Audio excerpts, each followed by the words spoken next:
રહેશું અને જે એએમસીના સત્તાધીશો છે એમણે આ તસવીરો બતાવવાની જરૂર છે। ઓઢવમાં જે વરસાદી પાણી ભરાયા છે, ઓઢવના નગરસેવકો છે ક્યાં અને કોર્પોરેશનના મ્યુનિસિપલ કમિશનરથી લઈને જે તમામ જે વિભાગોના જે સત્તાધીશો છે જેમને અહીંયા આગળ પગાર લાખોમાં મળે છે એ લોકો શું કરે છે? મધુમાતી આવાસ બેટમાં ફેરવાઈ ગયો છે। લોકો કમરસમાં પાણીમાંથી પસાર થવા મજબૂર છે। કંપનીઓના કારખાનામાં પણ પાણી ભરાઈ ગયા છે। મોડી રાત્રે ધોધમાર વરસાદ પડતા અહીંયા પાણી ભરાઈ ગયા। મધુમાલતી આવાસના સ્થાનિકોની વ્યથા, વારંવાર રજૂઆત છતાં નિકાલ નહીં। દર વર્ષે અહીંયા પાણી ભરાય છે। નવી લાઈન નાખવાની હૈયાધારણા આપી છે, બજેટ ફાળવ્યું છે, પણ કામ થાય તો જ નવાઈ। આ મધુમાલતી આવાસ જળબંબાકાર બની ગયો છે પહેલા વરસાદમાં અને આ તસવીરો જુઓ। લોકો કમરસમાં પાણીમાંથી પસાર થવા મજબૂર છે। કંપનીઓના કારખાનામાં પણ પાણી ભરાઈ જાય છે। કેવી સ્થિતિ છે? કોઈ વ્યક્તિ આ દ્રશ્યો જોઈને કહી શકે કે તેઓ અમદાવાદ જેવા સ્માર્ટ સિટીમાં રહે છે, હેરિટેજ સિટીમાં રહે છે?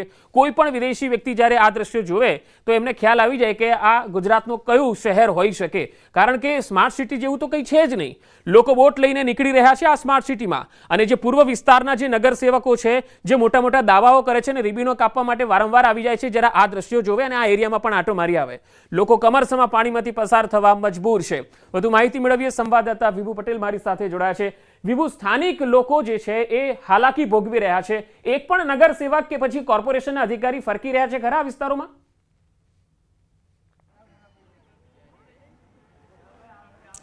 પંકજ, અત્યારે અમદાવાદ શહેરમાં વરસાદ વરસ્યો અને ત્યારબાદની જે સ્થિતિ છે તે જોવાલાયક છે, કારણ કે વરસાદ આવે છે તેની રાહ જોતા હોય છે। વરસાદી પાણીથી પણ કોઈ પબ્લિક છે હેરાન નથી થતી, પરંતુ જે રીતે પાણીનો નિકાલ ન થાય અને ફરી પાણી બેક મારે છે તેના કારણે પરેશાન થઈ રહ્યા છે। આ મધુમાલતી આવાસ યોજનાનો આ વિસ્તાર છે અને આ આવાસ યોજનામાંથી બહાર નીકળવા લોકોએ કોઈને કોઈ પ્રકારનો જુગાડ કરવો પડે છે। લોકો વહેલી સવારથી જ તેઓ ફસાઈ ગયા છે, કારણ કે જે રીતે રાતે વરસાદ થયો અને રાતે વરસાદ થયા બાદ એ પાણીમાંથી બહાર નીકળવું મુશ્કેલ હતું, ત્યારે લોકો જુગાડ કરી રહ્યા છે કે કોઈ પણ વસ્તુનો સહારો લે અને પોતે દૂધ લેવા, છાશ લેવા, બાળકોને ચા પીવડાવવાની હોય છે તેના માટે દૂધ લેવા માટે બહાર નીકળી રહ્યા છે અને આ દ્રશ્યો પણ જોઈ શકો। બીજી બાજુ આ દ્રશ્ય પણ બતાવીશ કે જે વરસાદી પાણી તો નથી નીકળ્યા, પરંતુ જે ગટરનું પાણી છે તે બેક મારી રહ્યું છે। આ જે રહેવાસી છે તે પણ અહીં આપણે વાત કરીશું કે અત્યારે વહેલી સવાર થી જે લોકો હેરાન થઈ રહ્યા છે, અનેક રજૂઆત છે। અંકલ, જે રીતે રાતે વરસાદ થયો, વરસાદી પાણી કરતા ગટરના પાણી વધારે બેક મારી રહ્યા છે? અત્યારે હાલ વરસાદ તો રાતનો બંધ થઈ ગયો છે, પણ આ જે ગટરનું પાણી બેક મારે છે એ તંત્રને મેં જાણ કરી તો તંત્રએ, રાઠવા સાહેબ પોતે અહીંયા એડિશનલ આવીને ગયા તો એમણે કીધું કે 10 દિવસનો ટાઈમ આપો અમને, તો 10 દિવસની અંદર આ લાઈન નાખી દઈએ તો આ બેક મારતું પાણી બંધ થઈ જશે અને કદાચ બંધ નહીં થાય તો તમને નવી લાઈન તાત્કાલિક નાખીને અમે તમને આપીશું એવી હૈયાધારણા આપીને ગયા। પણ તંત્રને એટલી અમે જાણ કરીએ છીએ કે નીચેના જે મકાનો છે એ મકાનોના જે રહેશે એ લોકો એમને રહેવાની વ્યવસ્થા કરી આપો કે જેથી કરીને એ લોકો એમના બાળ બચ્ચા લઈને ત્યાં રહી શકે। અત્યારે હાલ પરિસ્થિતિ બહુ જ ખરાબ છે। તમે એવો પ્રશ્ન ના કર્યો કે હવે હજુ પણ તમે ચોમાસું આવી ગયા પછી તમે 10 દિવસનો સમય માંગો છો કે 10 દિવસનો સમય આપો, તો પહેલા તમને ખબર જ છે કે પ્રી મોન્સૂન કામગીરી કરો છો અને આ વિસ્તારમાં આજે નહીં પણ વર્ષોથી આ પાણી ભરાય છે, તો એનો યોગ્ય નિકાલ થવો જોઈએ, એવો પ્રશ્ન તમે એમને ના કર્યો? તંત્રને જાણ પહેલેથી જ કરેલી છે કે અમારા મધુમાલતીની અંદર પાછળના 11 વર્ષથી પાણી ભરાય છે, તો તંત્રએ આ વખતે બજેટ બી ફાળવી આપ્યું છે અમને લોકોને, તો આનો નિકાલ જલ્દીથી જલ્દી કરે એવી અમે માગણી કરીએ છીએ તંત્ર જોડે। તો તાત્કાલિક આનો નિવારણ કરો એવું અમારી હૈયાધારણા તમે આપી જાઓ, છતાંય પણ તમે કામ કરી લો અને જલ્દીથી આનું મધુમાલતીમાં જે પરિવારો છે શાંતિથી રહી શકે એવું કરી આપો અમને।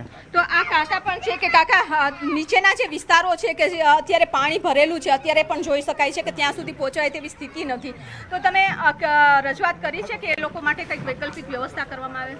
વૈકલ્પિક એના માટે અમે અત્યારે રજૂઆત કરીએ છીએ કે એમના માટે નીચેવાળા રહેતા મકાનોને કોઈ વ્યવસ્થિત જગ્યાએ એમને રહેવા માટે આપે એવી અમે આજે કરીએ છીએ, વિનંતી કરીએ છીએ। તો પંકજ, જોઈ શકો છો દ્રશ્યો પણ કેવા પ્રકારના જુગાડ કરવા પડે છે। આ બે દીકરા હતા કે જે આગળ કંપનીમાં કામ કરે છે, કારખાનું છે ત્યાં જ રહે છે અને તેઓ દૂધ લેવા માટે આ રીતે સહારો લઈ અને દુકાન સુધી પહોંચ્યા અને પરત દૂધ લઈ અને નીકળી રહ્યા છે। એટલે કે આવા પ્રકારના છે તે જુગાડ છે તે કરવા પડે છે। કંપનીઓમાં રહેતા લોકો પણ પરેશાન છે, સાથે આવાસ યોજનામાં રહેતા લોકો। આવાસ યોજનામાં તો એટલું પાણી છે કે પંકજ, અમે ત્યાં સુધી પહોંચી શકીએ એવી સ્થિતિમાં નથી, કમરસમાં પાણી છે। આપ ક્યાં રહો છો? मैं ये सामने 27 नंबर में रहता हूँ।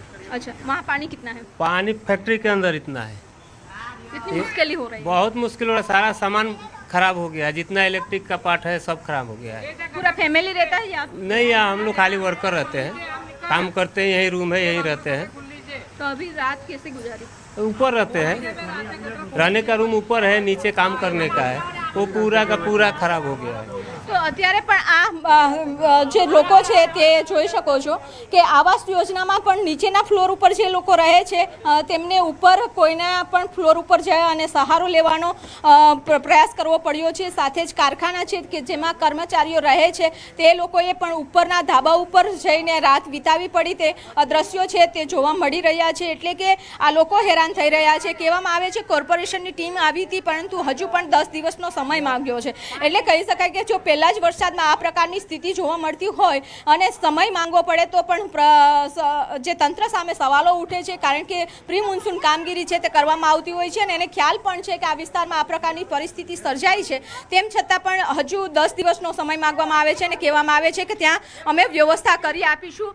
લોકો રહે છે તે લોકોએ કહ્યું છે કે અમે 10 દિવસનો સમય આપીએ પરંતુ તમે અમને વૈકલ્પિક વ્યવસ્થા છે તે કરી આપો કે જેના કારણે આજની રાત હજુ પણ વરસાદની આગાહી છે ત્યારે પરિસ્થિતિ છે તે ખરાબ થતી હોય છે અને પરિસ્થિતિમાં બહાર લોકો પોતાનો સામાન લઈને નીકળી શકે તેવી પણ હાલત નથી। તો તંત્રને પણ આ દ્રશ્યો છે તે જોવે અને કામગીરી કરે। એસી ચેમ્બરોમાં બેસી રહેલા અધિકારીઓ પણ બહાર નીકળે ત્યારે ખ્યાલ આવશે કે 2 ઇંચ વરસાદમાં અમદાવાદ શહેરના જે અલગ અલગ વિસ્તારો છે ત્યાંની પરિસ્થિતિ શું જોવા મળી રહી છે। જે વાત કરવામાં આવે છે કે અહીંનું બજેટ પાસ કરી દેવામાં આવ્યું છે કામગીરી પણ કામગીરી ક્યારે થશે તેના પર પણ સવાલ છે। પાણીનો નિકાલ નથી થતો, સતત પાણી છે તે બેક મારી રહ્યું છે, લોકો પરેશાન છે તે જોવા મળી રહ્યા છે। લોકોના ઘરમાં પાણી હોય છે, માલ સામાન છે તે ખરાબ થતો હોય છે, બાળકો પણ પરેશાન થઈ રહ્યા છે। બાળકોને બહાર લાવવા માટે તો ઘણી મુશ્કેલી વેઠવી પડે છે કારણ કે જે 5-5, 6-6 ફૂટના લોકો છે તેને પણ કમર સુધી પાણી થાય છે એટલે કે બાળકોને લઈ જવા ઘણી મુશ્કેલી અને ત્યારે તે આ રીતે બાળકો છે તે સહારો લઈ રહ્યા છે અંદર જવા માટે, બહાર જવા માટે। એટલે કે હવે તંત્રએ છે કામગીરી કરવી પડશે અને યોગ્ય કામગીરી કર્યા બાદ જો હવે આનો નિકાલ આવે તો આ લોકોને કંઈક રાહત મળે। અહીં લોકો રહે છે, ટેક્સ પણ પે કરતા હોય છે। આપ પણ અંકલ આ દુકાન ચલાવો છો, કેટલા વર્ષોથી અહીંયા ચલાવો છો? અમારે તો 1 વર્ષ થયું પણ આ પોઝિશન છેલ્લા 10 વર્ષ થયા છે। અહીંયા પરિસ્થિતિ છેલ્લા 10 વર્ષ થયા આ પ્રોબ્લેમ પાણીનો અહીંયા 10 વર્ષ થયા। આવે છે પાણી દુકાનમાં વધારે વરસાદ હોય તો દુકાનમાં પણ ઘરી જાય છે પાણી। તો બિલકુલ કારણ કે દુકાનદારો છે અહીં જે એ પણ કહી રહ્યા છે કે જો વધારે વરસાદ આવે તો પાણી દુકાનો સુધી પહોંચી જાય છે અને આ બાળકો પણ જોઈ શકો છો જો કે જુગાડ કરીને મજા પણ લઈ રહ્યા છે માહોલની। પરંતુ કહી શકાય કે આ દ્રશ્યો છે તે ખૂબ જ દુઃખદ કહેવાય કારણ કે બાળકોને પોતાના ઘરમાંથી બહાર નીકળવા માટે આ પ્રકારની સ્માર્ટ સિટીમાં જુગાડ કરવો પડે છે અને બહાર નીકળી રહ્યા છે। લોકો દૂધ લેવા બહાર નીકળી રહ્યા છે, કોઈ ઇમરજન્સી કામ માટે। જો કોઈને પણ ઇમરજન્સી આવે અત્યારે તો તેઓ લોકોએ કોઈ પણ સહારો કે ત્યાં એમ્બ્યુલન્સ પણ ન જઈ શકે તેવી સ્થિતિ છે કારણ કે જેસીબી છે એ પણ જોઈ શકો છો કે તેની હાઇટ કેટલી હોય છે। જી વિભુ, આભાર સમગ્ર માહિતી આપવા માટે। તો આ મધુમાલતી આવાસ જે છે એ બેટમાં ફેરવાયો છે। અહીંયા ગટરનું પાણી હવે બેક મારતું રહ્યું છે। હવે બીજા એક સમાચાર જે પૂર્વ વિસ્તારથી જ આવી રહ્યા છે। અનેક વિસ્તારો એવા છે જ્યાં પાણી ભરાયેલા છે, વારંવાર રજૂઆત છતાં કોઈ જ નિકાલ થતો નથી। દર વર્ષે અહીંયા પાણી ભરાવાની સમસ્યા સર્જાય છે। સ્થાનિકોમાં ભારે રોષ છે। નવી લાઈન નાખવા માટેની હૈયાધારણા આપી અને અધિકારીએ શું કીધું છે, અમને 10 દિવસ આપો। અમદાવાદ શહેરમાં 2 થી 2.5 ઇંચ વરસાદ થયો છે પરંતુ આપ સ્થિતિ જોઈ શકો છો કે 2 થી 2.5 ઇંચ વરસાદમાં આ પ્રકારની સ્થિતિનું નિર્માણ છે તે થયું છે। અમદાવાદ શહેરના મધુમાલતી આ વિસ્તાર છે અને આ ચારે તરફ પાણીથી ભરાઈ ગયો છે। જો કે વરસાદી પાણી નહીં પરંતુ આ પાણી છે ગટરનું બેક મારી રહ્યું છે જેના કારણે વરસાદી પાણી પણ નિકાલ નથી થતો। ત્યારે જે છોકરાઓ છે કે અત્યારે બહાર નીકળવા માટે, ભોજન લેવા માટે આ રીતે સહારો લેવો પડે છે। બોટ બનાવવામાં આવી છે અને બોટ બનાવીને બહાર નીકળવાનો પ્રયાસ છે તે કરી રહ્યા છે। અત્યારે કંપનીઓના જે શોરૂમ છે ત્યાં પણ પાણી ભરાઈ ગયા છે।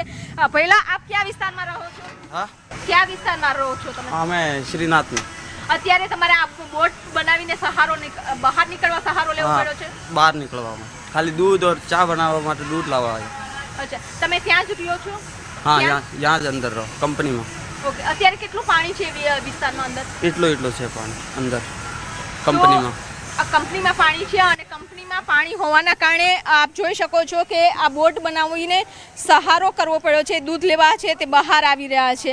એટલે કે આ રીતના જુગાડ છે તે લોકોએ કરવો પડે છે। જ્યારે તંત્રને કહેવામાં આવે છે ત્યારે તંત્ર એવું આશ્વાસન આપવામાં આવે છે કે હવે આ પાણીનો નિકાલ થઈ જશે, અમે કામગીરી કરી રહ્યા છીએ, થોડો સમય આપો, એવો આશ્વાસન આપી અને અત્યારે તો આ જે તમામ રહેવાસીઓ છે તેને કહેવામાં આવ્યું છે, પરંતુ જે રીતે ગટરના પાણી ઉભરી રહ્યા છે, બહાર નીકળી રહ્યા છે, ચારે દિશામાં બોટમાં ફેરવાઈ ગયું હોય તેવા દ્રશ્યો છે તે જોવા મળી રહ્યા છે। કેમેરામેન ખેંગાર રાઠોડ સાથે વિભુ પટેલ, ન્યૂઝ 18 ગુજરાતી, અમદાવાદ।